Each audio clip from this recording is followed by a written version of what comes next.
In the 1950s and 60s, France decided the French colonies of Africa to become independent.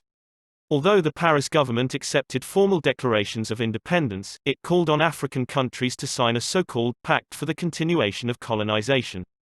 They agreed to introduce the French colonial currency FCFA franc for the French colonies in Africa, to maintain the French schools and military system, and to establish French as an official language. The CFA franc is the denomination of the common currency of 14 African countries members of the franc zone. This currency, which constitutes a brake on the emergence of these countries, was created in 1945, when France ratified the Bretton Woods agreements and proceeded to implement its first declaration of parity to the International Monetary Fund (IMF). This was called Franc of the French Colonies of Africa. Since 1961, Paris has had controls over all foreign exchange reserves of Benin, Burkina Faso, Guinea-Bissau, Côte d'Ivoire, Mali, Niger, Senegal, Togo, Cameroon, Central African Republic, Chad, Congo, Equatorial Guinea and Gabon. These 14 countries are required to 85% of their foreign exchange reserves at the Banque de France in Paris.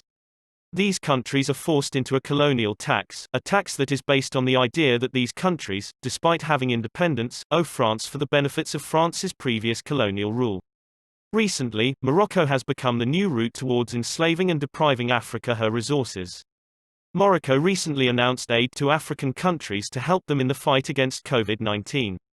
So genuine their actions might seem, but we have to disclose that Morocco is nothing but a puppet for the French and the Americans to deplete the wealth of the francophone countries at the expense of their people. The French have singled out Morocco as the channel for this theft with the help of the King of Morocco, who also has vast interests in Cameroon and Mali.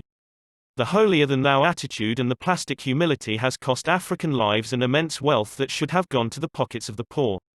There comes a time when we have to say enough is enough.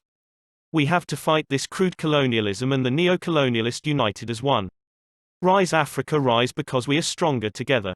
We are stronger if we believe that we deserve better. We should always have this question in our minds. What Africa and its freedom means to us. What is Africa to you? Let us support each other against this Western brutality and inequality. We have to stand up for Mother Africa. Rise Africa, rise.